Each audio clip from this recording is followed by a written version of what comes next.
ఓం సమర్థ సద్గురు సాయినాథ్ మహారాజ్కి జై. ఓం సాయిరామ్. మన బాబా కుటుంబ సభ్యులందరికీ నమస్తే అండి.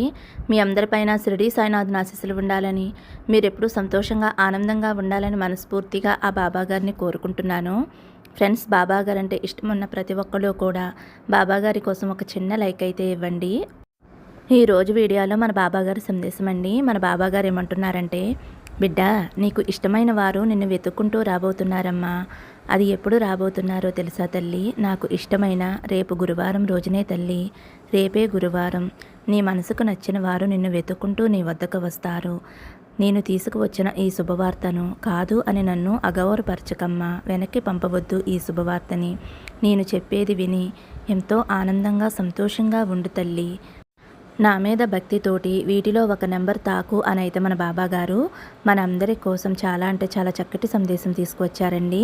మరి మన బాబా గారు ఇలా ఎందుకు చెబుతున్నారో ఆయన మాటల్లోనే తెలుసుకుందాము. మీరు అయితే వీడియోని ఎక్కడా కూడా స్కిప్ చేయకుండా మిస్ చేయకుండా చూడండి. అలాగే ఫ్రెండ్స్, మీకు ఎటువంటి కష్టాలు కానీ సమస్యలు కానీ ఉన్నా ఒక్కసారి గురువు గారిని కాంటాక్ట్ అవ్వండి. ఎందుకంటే ఈ గురువుగారు అంజనం వేసి ఎటువంటి సమస్య ఉన్నా సరే మంచిగా 24 గంటల పరిష్కారం చూపిస్తారండి. ఎన్నో సంవత్సరాల అనుభవం ఉన్న దైవశక్తి కలిగినటువంటి గురువుగారు. శ్రీ షిరిడి సాయిబాబా ఆశీస్సులతోటి గురూజీ సిద్ధాంతి సుబ్రహ్మణ్యం రాజు గారు జ్యోతిష్యం చెప్తారండి. ఫోన్ నెంబర్ వచ్చేసి 9908224144. మీ సమస్య ఏదైనా కావచ్చు. భార్యాభర్తల మధ్య సమస్యలు, ప్రేమ సమస్యలు, సంతాన సమస్యలు, విద్య, ఉద్యోగం, వ్యాపారం, ఇలా ఎటువంటి సమస్యలు ఉన్నా సరే, అలాగే స్త్రీ పురుష వశీకరణ 100% చేయబడును. మీరు ఒక్కసారి నమ్మకంతో గురువుగారిని కాంటాక్ట్ అవ్వండి. గురువుగారి దగ్గర నేను చూపించుకున్నానండి, అందుకే మీకు కూడా చెబుతున్నాను. మీకు మంచి జరగాలని బాబాగారే మీకు ఈ సందేశం ద్వారా ఈ గురువుగారి గురించి తెలియజేశారు అని నమ్మకంతో గురువుగారిని కాంటాక్ట్ అవ్వండి ఫ్రెండ్స్. నమ్మకంతో కాల్ చేస్తే మనకి అంతా మంచి జరుగుతుందండి. ఇంక వీడియోలోకి అయితే వెళ్ళిపోదామండి. మన బాబాగారి సందేశం తమ్నెయిల్ చూశారు కదండి. 2 నెంబర్లు ఉన్నాయి కదా. మీరైతే బాబా గారిని స్మరిస్తూ ఒక నెంబర్ అయితే మనసులో అనుకోండి. మీకు ఇష్టమైన వారిని కూడా మనసులో అనుకోండి ఫ్రెండ్స్. ఈ రీడింగ్ కనెక్ట్ అయితే ఒక చిన్న లైక్ ఇవ్వండి. ఇంకా ముందుగా మొదటి నెంబర్ తాకిన వారి గురించి అయితే తెలుసుకుందాము. ఒక మంచి శుభవార్త తీసుకువచ్చానమ్మా. అది ఏమిటి అంటే, నీ బాధ తీర్చడానికి ఒక మందులా పనిచేస్తుంది. జాగ్రత్తగా విను తల్లి. ఎన్నో రోజుల నుంచి ఒక సమస్య నిన్ను, నీ జీవితాన్ని ఎంతో కష్టపెడుతుంది కదా. నిన్నే నమ్ముకున్నాను కదా బాబా, ఎందుకు నాకు ఇంత బాధను మిగిల్చావు? నాకు నమ్మకం పోతుంది బాబా అన్న సమయంలో ఇది నీకు బలాన్ని ఇచ్చే ఒక సంతోష వార్తలా ఉంటుంది తల్లి. నువ్వు ఎవరినైతే ఇష్టపడుతున్నావో, ఎవరి కోసమైతే ఎదురు చూస్తున్నావో వాళ్ళు నీ దగ్గరికి చేరబోతున్నారమ్మా. వాళ్ళు ఎప్పుడు వస్తారో, ఏ వారం వస్తారో తెలుసా తల్లి? అది వింటే నీకే అర్థమవుతుందమ్మా. జీవితంలో ఒక వ్యక్తిని ఎంతగానో ఇష్టపడ్డావు.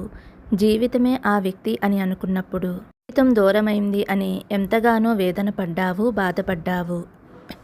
నిద్ర తిండి మానేసి ఆ వ్యక్తి కోసం ఎదురు చూడటం ఎవరికి తెలిసినా తెలియకపోయినా నాకు తెలుసు తల్లి. ఈ సాయి తండ్రికి అంతా తెలుసమ్మా. నీ జీవితంలో సంతోషంగా గడపవలసిన సమయం తల్లి ఇది. అనుకోని కారణాల వల్ల మీ ఇద్దరూ కూడా బాధపడవలసి వచ్చింది. నిన్ను అపార్థం చేసుకుని వెళ్ళిపోయారమ్మా. కానీ వారికి నీ గురించి, నీ మనసు గురించి వారికి పూర్తిగా అర్థమయ్యేలా నేను చేశాను తల్లి. నీ ఎన్నో రోజుల కోరిక ఇప్పుడు తీరబోతుందమ్మా. అది ఎప్పుడు తీరబోతుందో తెలుసా?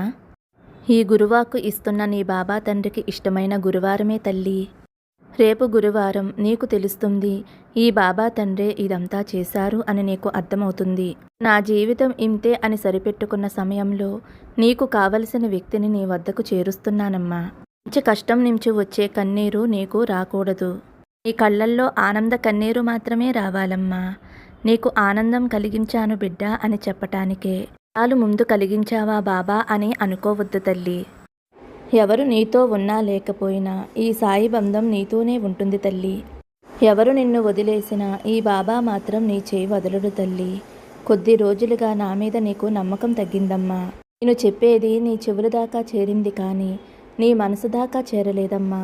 ఒక్కటి గుర్తుంచుకో, నువ్వు కోరింది ఈ బాబా తండ్రి తప్పకుండా తీరుస్తాడు. నువ్వు అడిగింది జవిరి జవిరి ఇస్తానమ్మా. ఎప్పుడూ కూడా నా దగ్గరికి వచ్చిన వారికి పొట్టి చేతులతో పంపను. కాబట్టి నీకు ఇష్టమైన బంధం, నువ్వు కోరిన వ్యక్తిని రేపు గురువారం రోజున నిన్ను కలిసేలా చేస్తాను తల్లి. బాబా వాక్కు నమ్ముతావు కదా. నీకు హెచ్చరికగా కొన్ని విషయాలు కూడా చెబుతానమ్మా. అంటే ఈసారి చేరిన బంధాన్ని నువ్వు అవమానించవద్దు, అశ్రద్ధ చేయవద్దు, అపార్థం చేసుకోవద్దు. జీవితంలో ఎవరికీ చెప్పలేని విషయాలను ఓర్పుతో ఇముడ్చుకోవాలమ్మా.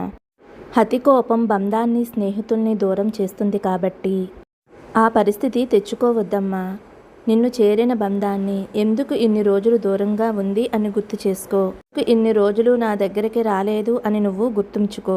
నీకు అర్థమవుతుంది నిన్ను చేరిన బంధాన్ని ఎలా కాపాడుకోవాలి అని. నీకు నచ్చిన బంధాన్ని దురుసుగా మాట్లాడి నువ్వు దూరం చేసుకోవద్దు. తర్వాత నువ్వు బాధపడవద్దు. ఆ బాధను నువ్వు భరించలేవమ్మా. భరించలేని బాధ నీ బాబాకి తెలుస్తుంది తల్లి.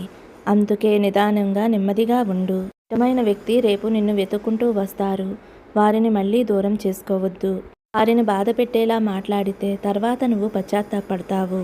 అలా చెయ్యకు, ఆలోచించు. ఓపికగా నీ జీవితాన్ని నువ్వు జీవించాలి. దాన్ని జీవించే శక్తి నీ చేతుల్లోనే ఉంటుందమ్మా. బంధాలకి విలువ ఇచ్చి ఓపికతోటి ముందుకు సాగిపో అమ్మా. అనవసరంగా కోప్పడి వారికి దూరంగా ఉండవద్దు. తర్వాత కోప్పడవద్దు. అన్నారు వీళ్ళు ఇలా అన్నారు అని ఆలోచించకుండా దురుసుగా మాట్లాడవద్దు తల్లి. తల్లి నీకు ఇష్టమైన వారిని నీ వద్దకు చేరుస్తాను అని వచ్చిన బంధంతో ఆనందంగా సంతోషంగా ఉండమ్మా. కోప్పడినప్పుడు నిన్ను శాంతపరచటానికి నీ బాబా తండ్రిని నేను నీకు తోడుగా ఉంటాను తల్లి. బాబా ఉండగా నీకు భయమెందుకు తల్లి? ఆనందంగా సంతోషంగా ఉండు. రేపు గురువారం రోజున నాకు ఇష్టమైన తీపి ప్రసాదం చేసిపెట్టు తల్లి. నువ్వు ఏది చేసి పెట్టినా సరే నేను నీ ఇంటికి ఏదో ఒక రూపంలో వచ్చి ప్రేమతోటి స్వీకరిస్తాను అని అయితే మన బాబా గారు మొదటి నెంబర్ తాకిన వారి గురించి అయితే ఈ విధంగా చెప్పారండి. ఇప్పుడు రెండవ నెంబర్ అండి. అయితే రెండవ నెంబర్ కోరుకున్నారు. ఎవరి కోసమైతే కోరుకున్నారో ఇక్కడ కనిపిస్తుంది. వారితో మీరు కొద్ది రోజుల క్రితమే గొడవ పడ్డారు అని మీరు ఎప్పుడూ కూడా ఊహించలేదు. మీ ఇద్దరి మధ్య ఇలాంటి గొడవలు వస్తాయి అని. ఏదో అనుకుంటే ఇంకోటి ఏదో జరిగింది. వారికి అనిపిస్తుంది ఈ సంబంధాలు తెగిపోయాయి అని. మీరు గనక ఈ రిలేషన్ కావాలి అని అనుకుంటే తప్పకుండా బలపడుతుంది. వారు అనుకుంటున్నారు ఇక్కడితో ఈ రిలేషన్ ముగిసిపోయింది అని. అయినా కావచ్చు, లైఫ్ పార్ట్నర్ అయినా, లవ్ పార్ట్నర్ అయినా, ఫ్రెండ్షిప్ అయినా అయితే ఈ రిలేషన్షిప్ పై నమ్మకం పోయింది. నోటి నుండైతే చాలా చెడ్డ మాటలు వచ్చాయి. మిమ్మల్ని వారు ఇలా చేశావు, అలా చేశావు అని అనడం వలన అయితే చాలా కోపం వచ్చింది. ఈ క్షణంలో వారైతే గతంలో జరిగిన మంచి విషయాలను గుర్తు చేసుకుంటూ ఉన్నారు. మీతో గడిపిన విషయాలను గుర్తు చేసుకుంటూ ఉన్నారు. వారి మైండ్ అయితే అస్సలు సరిగ్గా లేదు. వారు మీ గురించి ఇంకా ఏమనుకుంటున్నారో ఇప్పుడు తెలుసుకుందాము. ముందు మీ ఇద్దరూ కూడా చాలా మంచిగా, చాలా సంతోషంగా ఉండేవారు. కానీ మీ ఇద్దరి మధ్య చాలా గొడవలైతే జరిగాయి. ఇప్పుడు వారు ఇలా అనుకుంటున్నారు. ప్రస్తుతం మీరు చాలా దుఃఖంలో ఉన్నారు అని అయితే వారు అనుకుంటున్నారు. ఏదైతే చేశారో దాని వలనే మీరు దుఃఖంలో ఉన్నారు అని, అనుకోవటం లేదు అని, చాలా బాధపడుతున్నారు అని అయితే వారు అనుకుంటున్నారు. అలాగే వారు ఈ విధంగా అనుకుంటున్నారు, అసలు నేను ఈ విధంగా ఎందుకు చేశాను అని. వారైతే ఈ విధంగా అనుకుని చాలా బాధపడుతున్నారు. మీరు ఎవరి కోసమైతే రెండవ నెంబరు కోరుకున్నారో మిమ్మల్ని మోసం చేసి ఉండవచ్చు. వారి గురించి మీకు ఏదో ఒక విషయం అయితే తెలిసింది. అందువలనే మీరు వారిని నమ్మలేకపోతున్నారు.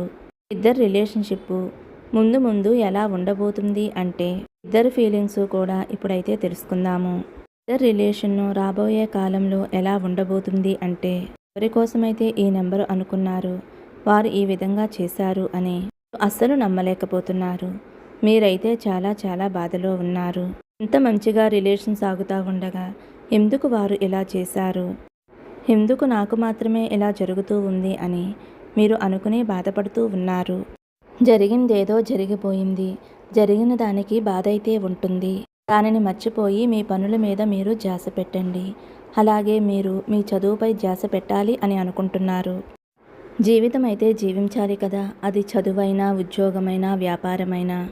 జీవితంలో జీవించటానికి ఏదో ఒక ఆధారం కావాలి కదా, ఆ విషయం గురించే మీరు ఆలోచిస్తున్నారు. జీవితంలో నాకు సంతోషం ఎప్పుడు వస్తుంది అనైతే మీరు అనుకుంటున్నారు.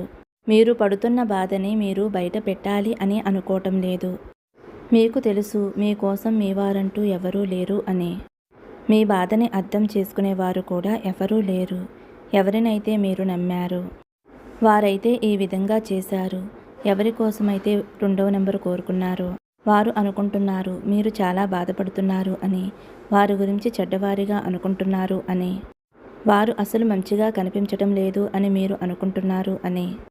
ఈ విషయం గురించే తలుచుకుని వారు చాలా బాధపడుతున్నారు. జరిగిందేదో జరిగిపోయింది. జీవితంలో అన్నీ మీ ఇష్ట ప్రకారమే జరగాలి అని రూల్ అయితే లేదు. ఈ రిలేషన్షిప్లో మీ ఫ్యూచర్ అయితే చాలా బాగుందండి. వారైతే మీ లవ్ పార్ట్నర్ అయి ఉండవచ్చు, లైఫ్ పార్ట్నర్ అయి ఉండవచ్చు, లేదా చాలా బెస్ట్ ఫ్రెండ్ అయి ఉండవచ్చు.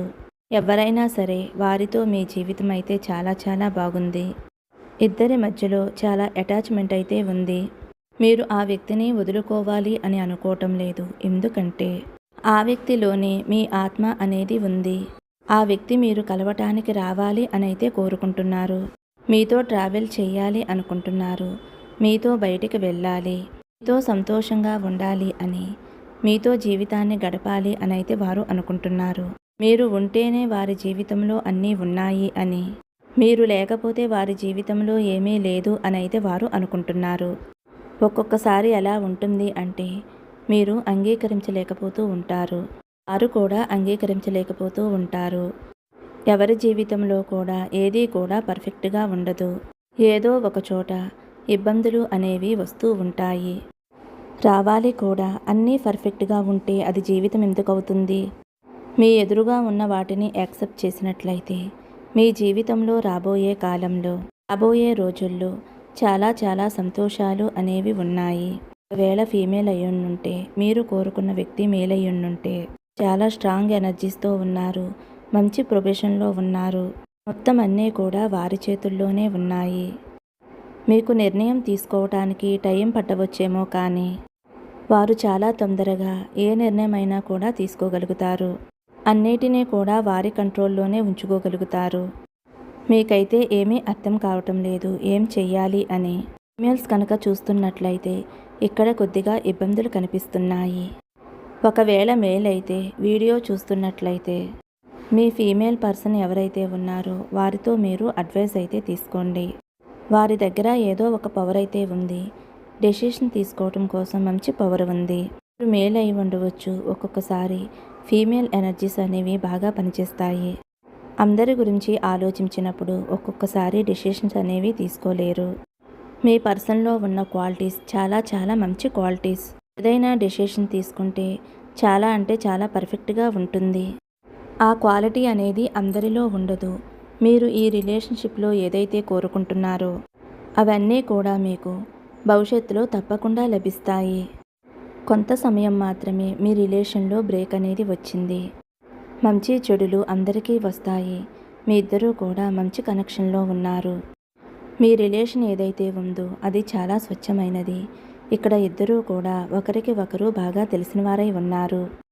ఒకరి గురించి ఒకరికి బాగా తెలుసు. ఎవరిని ఏమీ కూడా అడగకండి, ఎవరితోనూ ఏమీ చెప్పకండి. బాబాపై భరోసాని ఉంచండి. ఎదుటివారికి సహాయం చేయండి. భారాన్నంతా కూడా ఆ పరమేశ్వరుడిపై వేసేయండి. ఇక్కడ మీరు కంగారు పడవలసిన అవసరం అయితే ఏమీ లేదు. అతి కొద్ది రోజుల్లోనే మీరు మీ పర్సన్ తోటి చాలా చాలా మంచి సమయాన్ని అయితే గడుపుతారు. ఇక్కడ ఇద్దరి మధ్యలో కూడా చాలా స్వచ్ఛమైన ప్రేమ అనేది కనిపిస్తుంది. అంతా మంచి జరుగుతుంది. ఫ్రెండ్స్, రీడింగ్ కనెక్ట్ అయితే ఒక చిన్న లైక్ ఇవ్వండి. ఓం సాయిరామ్ అని కామెంట్ చేయండి. సర్వే జన సుఖినో భవంతు. సమస్తం సద్గురు సాయినాథార్పణమస్తు. శుభం భవతు. జై సాయిరామ్.